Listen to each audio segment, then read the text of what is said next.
Hello, everyone, and welcome to our very first of the All About That Place Specific Edition programs, where I am thrilled to welcome our two speakers today.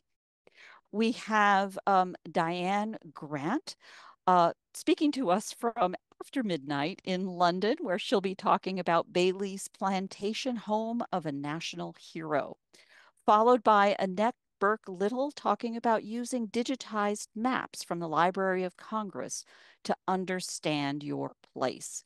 This is part of our series we call the Pacific Edition because we wanted to have a way to engage a community on the other side of the planet from London into the joy of studying a place, a single place, as if it's a character in our family stories.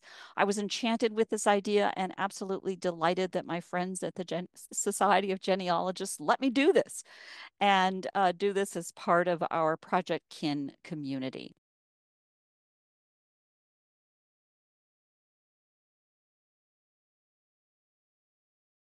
I am delighted to be here to talk to you about finding and using online maps from the wonderful collection of the U.S. Library of Congress to understand the places that we're studying.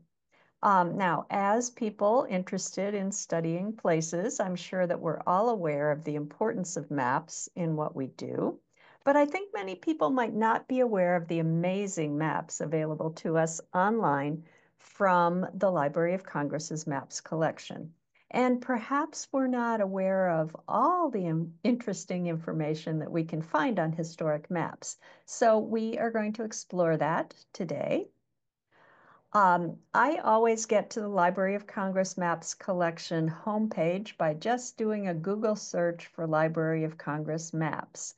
And here we are.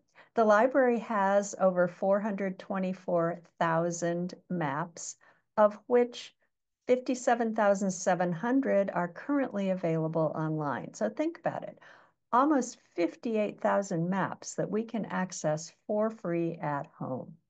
These maps cover the United States, but they also cover countries worldwide, and they cover many historical periods.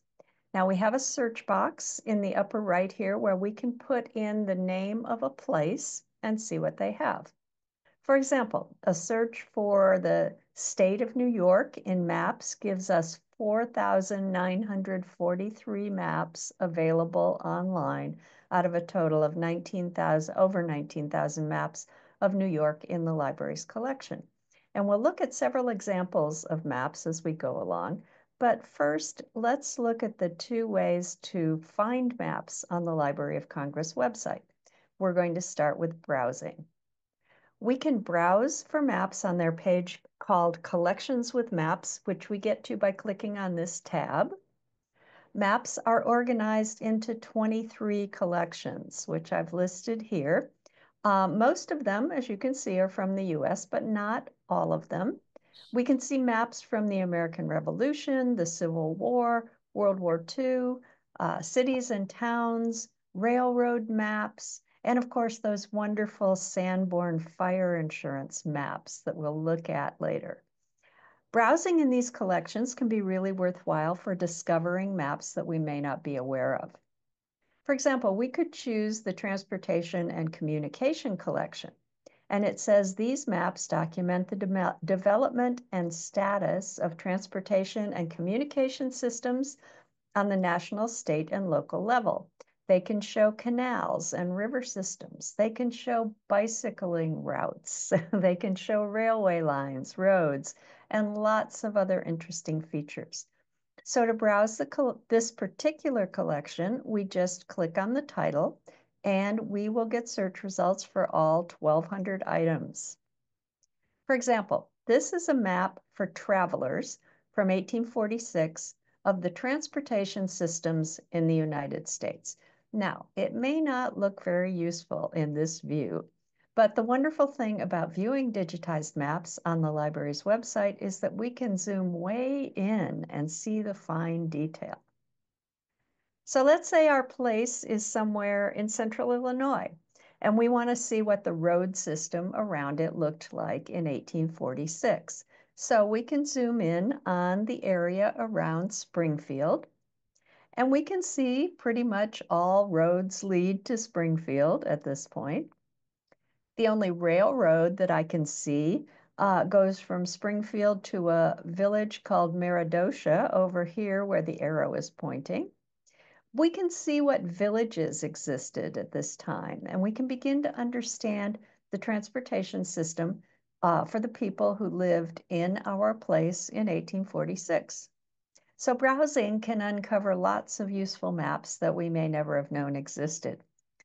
The other way to find digitized maps on the site is to use the search function. And this is the search maps page. The search default is going to be maps that are available online. So if we want to look at catalog information on maps in the library's holding that aren't digitized, we would need to deselect that available online button. But we're not going to do that because we want to look at digitized images of maps. So let's do a search for New York maps in the library's collection. We can also search by county or town or other keywords. And we're going to look at several different kinds of maps and talk about how they might be useful in understanding our places. So this is a bird's eye view map of Olean in Cattaraugus County, New York in 1882. Now, these maps were also called panoramic maps. They were very popular from the 1860s through the 1920s, at which point aerial photography took their place. These are really meant to be portraits of towns and cities, you know, kind of more art than cartography. They were often not quite drawn to scale, but they show details like buildings and streets. And you can see around the edges that there are pictures of important buildings in the town. So we might wonder what possible use we could make of such a map for our research. Well, again, if we zoom in a little bit, we can see streets and buildings and some vacant land. One use for these maps is to get a general view of what a particular village or town or city would have been like in our ancestors' times. We can clearly see street names and individual buildings. We have Clinton Street, Tompkins Street, J Street, Wright Street. Some buildings we can see are obviously dwellings or homes. Others are commercial or religious buildings. And we can see the downtown commercial center, which is to the left of where the arrow is pointing. We can see the railroad station and depot over here to the right. We have a church here. And if we zoom in even further, we can see a wagon manufacturer at the left and a bridge over a dam with a mill beside it at the right. And how do I know that's a wagon manufacturer and a mill? Because of these numbers, 14 and 15. All maps are going to have a legend or key to help us read the map. And these panoramic maps have numbering systems to identify important buildings in the town. And then they will have a key somewhere on the map that tells us what those buildings are. And in this case, we can see that the key lists churches and schools and banks and the opera house, which are indicated by letters. And then we have commercial entities that are indicated by numbers. And the key tells us that number 14 is the wagon manufactory of W.H. and D.C. Conklin. And number 15 is the Olean Mills, owned by J.L. Baxter. So these maps are a lot more than just pretty pictures of a town. When we zoom in on our computer screen to make maps, the map details very large, and we use the number key, we can get a very good sense of what our place was like during a particular time. Now, here's an example of searching for a particular town or village. Let's say that the place we're studying is Franklin in Williamson County, Tennessee, where a major Civil War battle was fought.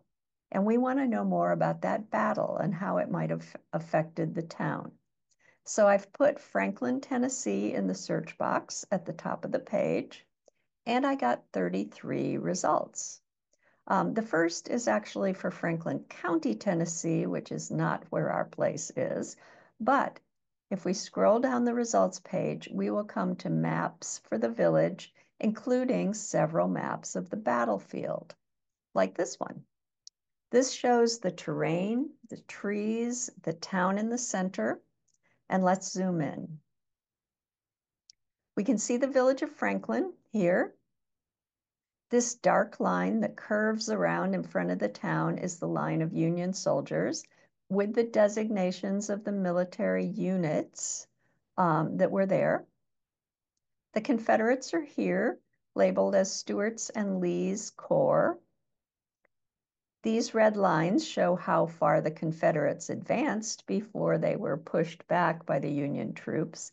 So we can see how very close the fighting came to the town itself. But as is often the case, there is more on this map. If we zoom in even closer on the Confederate area, we can see names of area landowners. Dr. Bergens, E. Merrill, R. Bailey, Owens. Now, their lives were probably quite disrupted by this battle, especially Dr. Bergens, because the Confederate units would have had to march right over his land to get to the limit of their advance. We can also see other important features. We can see that the Columbia Pike is a road that runs right into the village, and we can see that the Nashville and Decatur Railroad is nearby. So great stuff if this is our place. Survey maps can help us with our place studies as well. As people moved into the Old Northwest Territory around the Great Lakes, the law specified that the land had to be surveyed before it could be purchased from the government or later homesteaded by settlers. So this is a map of the public lands of Wisconsin Territory that had been surveyed by 1837.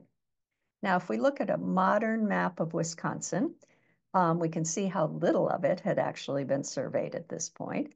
And we should be able to recognize the Door Peninsula that's on the east side of Green Bay.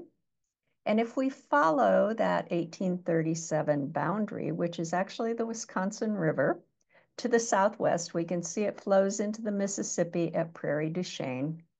If our place in Wisconsin is south of the Wisconsin River, we know that it was surveyed and opened for purchase and settlement in 1837.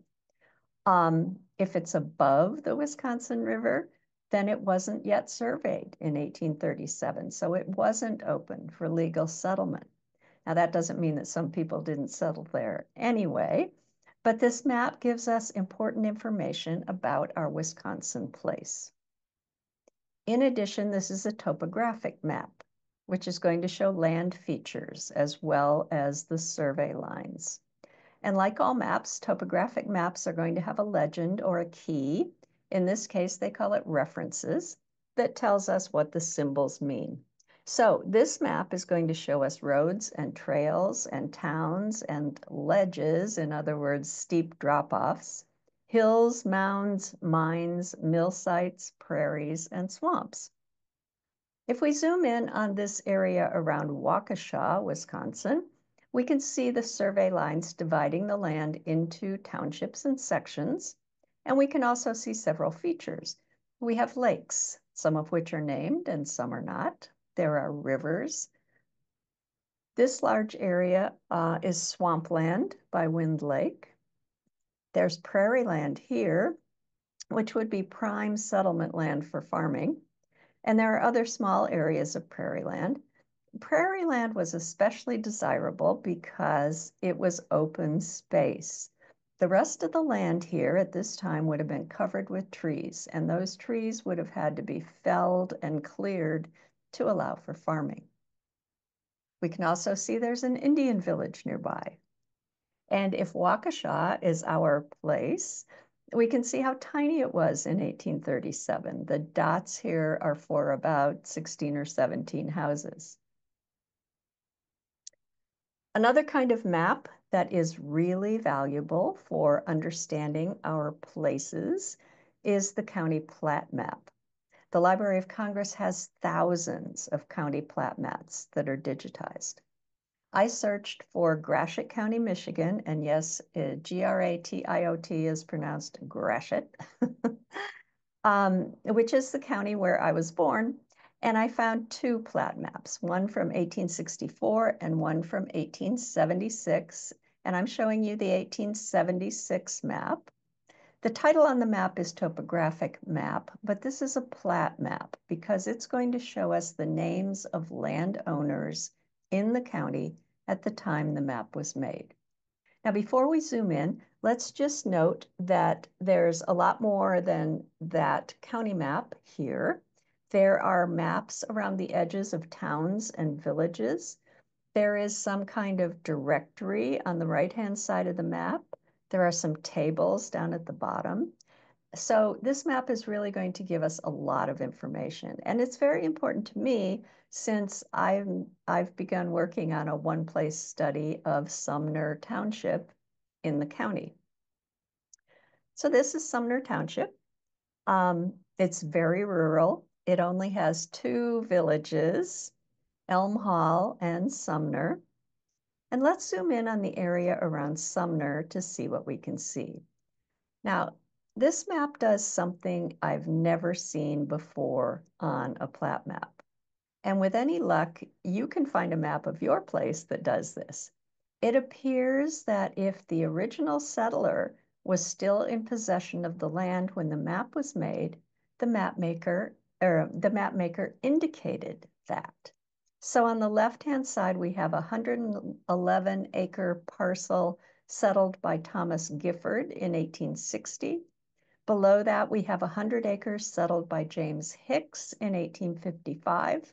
At the top, we have a 40-acre parcel settled by S. Story in 1855, and 100 acres settled by C.W.G. in 1866. So that's a real bonus that that map provides for us.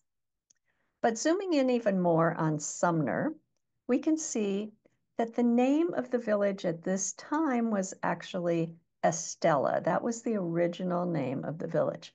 But when the US government established a post office there, they named it Sumner Post Office after the township, not Estella Post Office after the village. And pretty soon the town became known as Sumner. These little black squares that we see are houses that existed when the map was made. These maps are also going to show features like schools and cemeteries. This is the Sumner Cemetery, where a whole lot of folks in my family tree are taking their eternal rest. If we go over to the margins of the map, then we can find the village map for Estella, also labeled as Sumner Post Office. We can see that cemetery that we saw before up here in the left corner. And now we can see that land just outside the village here is owned by the estate of my 3 times great-grandfather, Thomas Forker, who died in 1871. Now let's zoom in on the village itself and see what else we can see. Here's another parcel of 2.5 acres owned by Thomas Forker's estate. And I want to zoom in more so that we can get really close up. So I'm going to divide the village in half at Main Street here, and we'll look at the north half first. Here we can see that the Forker estate also owns all of blocks 4 and 5 on the north side of the village, while William Stratton and George Stratton own all these parcels. So we begin to see the story of the development of the village. Quite a lot of land is still in 1876 in the hands of developers or investors who are presumably selling it off at a profit as people decide to settle here. We can also see down here, if we squint a little bit, that like many very small villages back in the time when transportation was slow, Sumner had a hotel. Now let's look at the south end of town, where we find my great-great-grandfather, Reason Forker, who is Thomas's son. here on the corner of Maple and Lynn Streets on a double lot. Over here, we have the Ferris and Stevens Shingle and Grist Mill on the river. And I know from research that Reason's son Arthur worked there for a time. And down here, we have the Harvest Tool Factory. It's kind of amazing how much business went on, even in tiny little villages in the Midwest in the 19th century. Now, the map also features lists of people who live in each township. Here are the people who live in Sumner Township. And let's blow this up a little bit so we can see it better. Most of them, as you can see, are farmers, but several others have other occupations in addition to farming. For instance, lumbering and stock growing, carpenters and joiners. And the entry tells us which section in the township each person lives on. We even have one woman, Lucy A. Rundio, who farms, but is also a weaver, and she lives in section 28. And we get these notes about early settlers again, mentioning Thomas Gifford and James Hicks. Both came to the township in 1855 and both live in section 30. There's also a listing for people who live in the village of Estella. These folks are engaged in many occupations. And again, let's look more closely.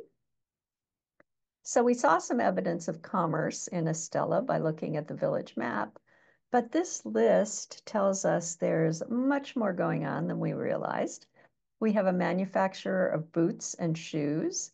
We have a blacksmith and wagon maker, a clergyman, 3 carpenters, including my ancestor, Reason Forker, who is also a farmer, 4 merchants dealing in general merchandise, plus James Tupper, who also sells groceries and shingles.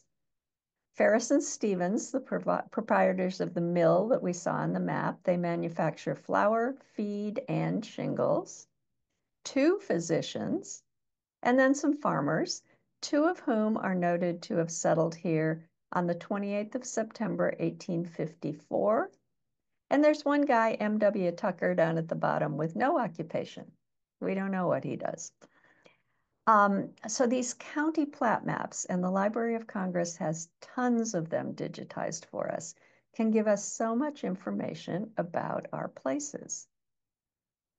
And the last type of digitized map on the Library of Congress's website that I want to talk about is fire insurance maps. Now, there are lots of other kinds of maps, so you're just going to have to go in and have the fun of looking around for them yourself.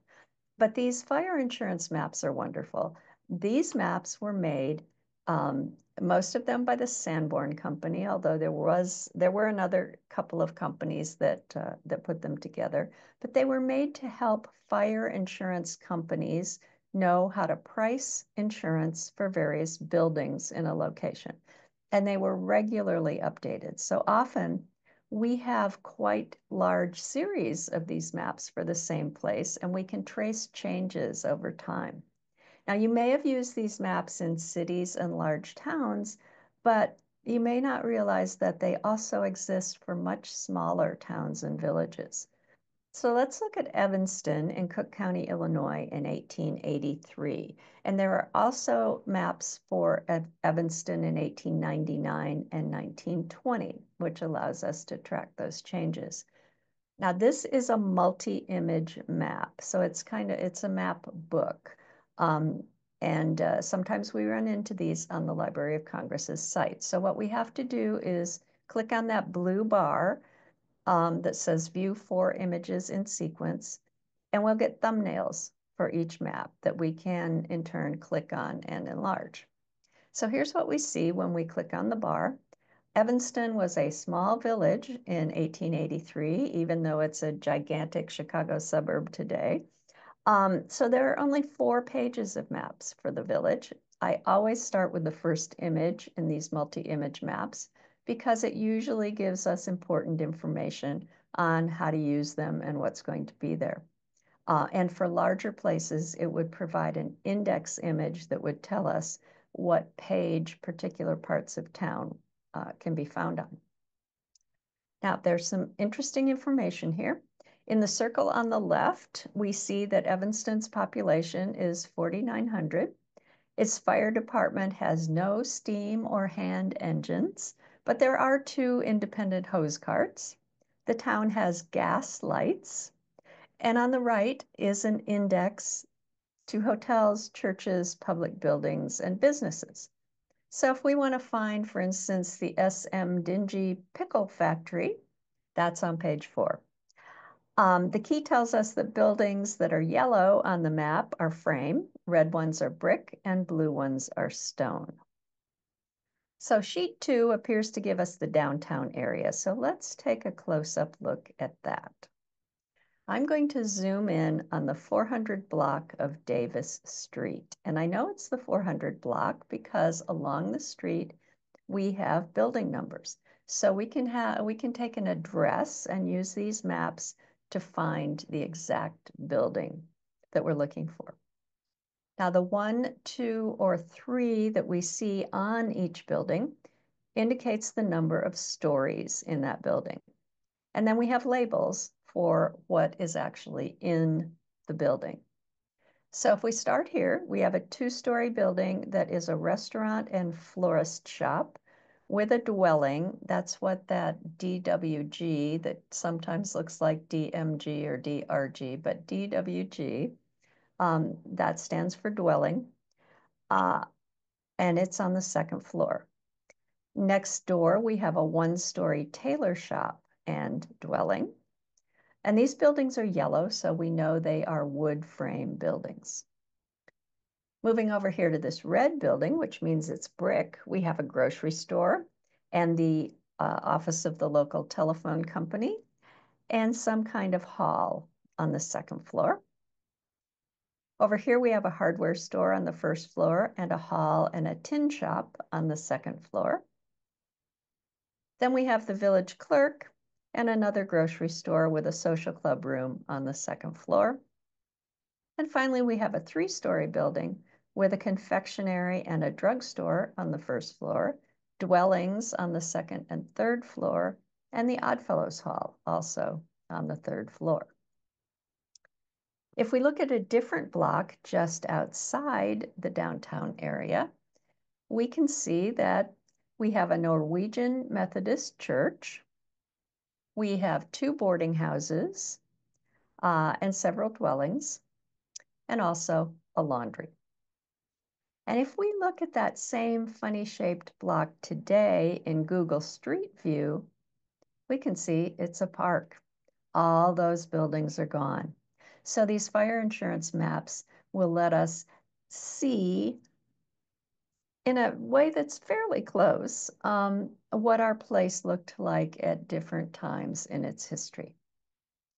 And moving to another part of town, we can see L. Leonard's Wood and Coal Yard. Now, not every business is labeled with the owner's names on these maps, but if you're a descendant of L. Leonard, you are in luck. But because these maps show building numbers, we can often find an ancestor's business with just the address, even if the ancestor's name isn't on the building. The wood and coal yard has lots of detail because it has lots of wood and coal that are fire hazards. So we can see where the wood piles and the coal piles are in the yard. We can also see that the passenger depot for the Chicago and Northwestern Railroad is right across the street. And down here in the lower right, we can see L. Turner's Buggies and Livery Stable. And we can also find that pickle factory on Noyes Street, which the note to the side here tells us doesn't have a night watchman. So if a fire starts at night, there's nobody to sound the alarm. And it's full of salting tubs, individually drawn here.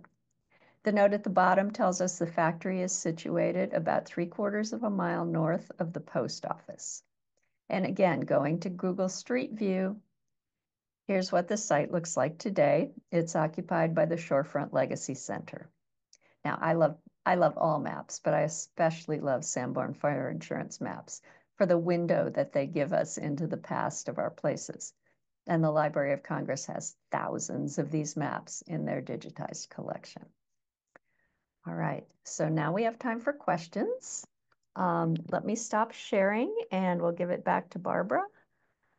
Sure. Thank you, Annette. I am, first of all, verklempt. I'm thrilled. Thank you so much for that presentation. And I neglected to give you a proper introduction Oh, before we got started. I think everyone here may have seen before they even signed up a little bit about your background with Heritage Detective and have scoured your site there to see the remarkable collections of presentations that you've made in sites and societies and communities around the country for years.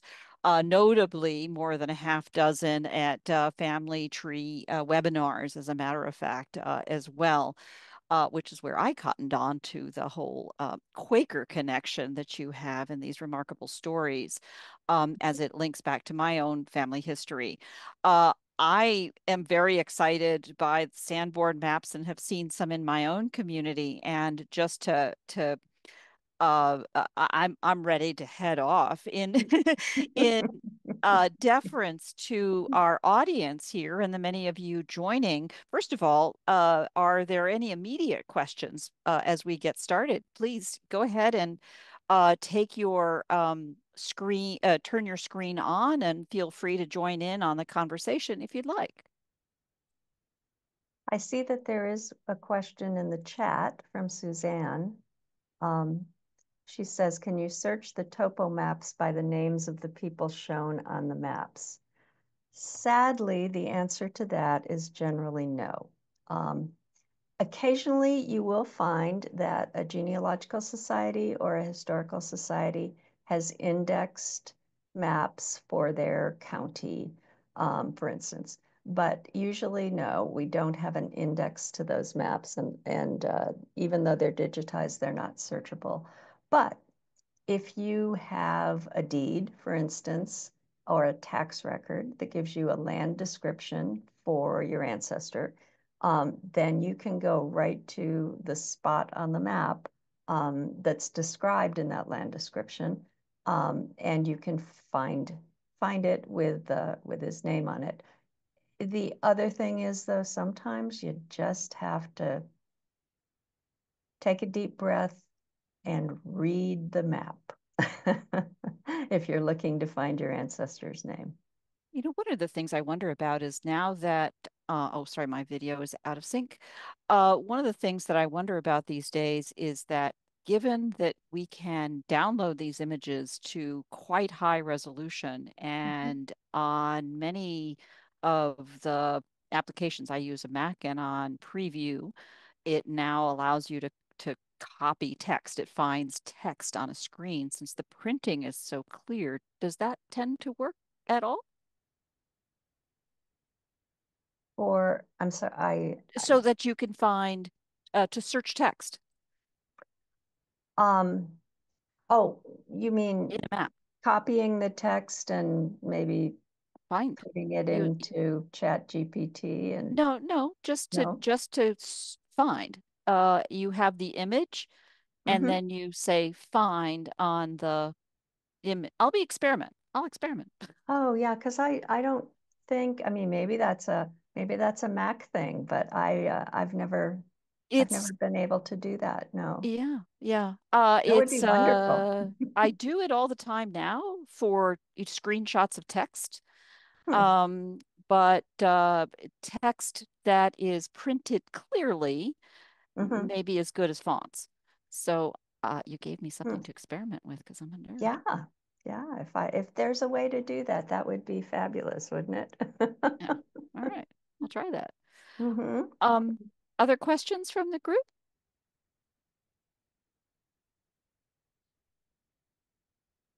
See, there's one from Gwen. I think that's probably for me about records for Antigua. Hi Gwen. I've never actually researched Antigua before, but Family Search do have documents for some of the Caribbean islands. So I don't know if you could check there. I might have a look myself because now you've put the information there. But yeah, definitely check Family Search and see if do a search for Antigua documents and see if they have anything. But as I said, I'll have a look and see and maybe reach out to you if I find anything. One of the map resources in the UK I was so impressed with is the map for the National Library map room to the match collection from the National Library of Scotland. Are there similar sorts of collections for Australia, New Zealand, and other points in the Pacific?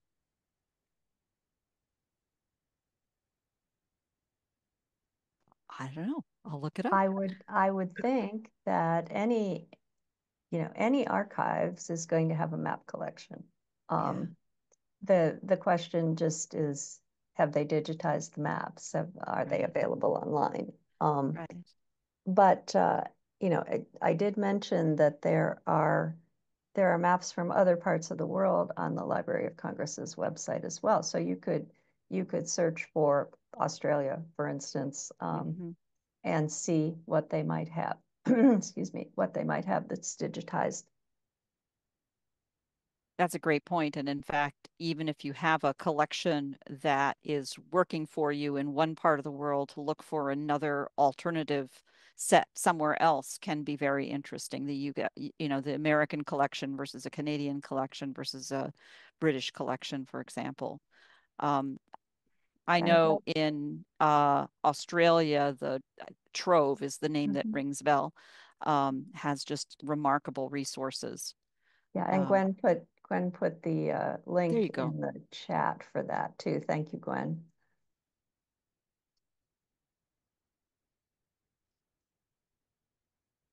And there's nothing like a local public library either. Oh, yeah. Hmm. Hmm. Yeah, and they're often going to have atlases with plat maps for the county that they're in addition to lots of other cool stuff like city directories and county directories and um, all of that sort of thing. So yeah, never forget your local public library. And the local knowledge from Hmm. local librarians. Hmm. I know here in the US, I happened to meet the team from the Allen County Public Library in Indiana and happen to have a lot of family history, a family from Indiana as well. And it's just jaw-dropping to see the kind of local experience that they have, not only for Indiana, but really throughout the Midwest, the American Midwest. Talk about local knowledge and resources. I apologize for my video. I need to go debug that. But as we approach the end hour and out of deference to Diane in particular, my guest coming in from 1 a.m. in outside of in the UK and outside of London, I want to thank both of you, Annette and Diane, for taking a risk with me on this crazy idea and opening this up to a large community and seeing where we can take it. I think the idea of focusing on a place and digging into it and inviting a larger community to dig in with you and join in the exploration of place. Place is such a wonderful way to anchor collaboration as well. And I look forward to where we're going to take all of this, I hope together. Thank you so much to both of you for joining us today and following along in my little technical hiccups. We'll get there from here, if nothing else, exactly. We can just have some fun with it and see where this takes us in the coming days. We'll be doing another live program tomorrow, same bat time, same bat channel. Then again, Tuesday, Thursday, and Saturday next week. And in the meantime, I invite you all to view the recordings that are on the YouTube channel or the private Facebook group. And this recording will be there as well shortly, along with some wonderful resources that Annette and Diane have shared, added into the chat here in the notes circulated at projectkin.org, AATP 24. again, thank you everyone for your patience and your time. It was a Thank pleasure you. being here with you, and a pleasure to meet you, Diane, and to hear your story. Same. That was lovely. I Mhm. enjoyed yours too. Thank you, Barbara, for putting up with me. Not at all, not at all. That was on me. I'm the one on stepping on every one of these potholes today. With that, I'm going to end the recording and thank you all in the recording world and invite all of you to stay if you'd like to continue the conversation.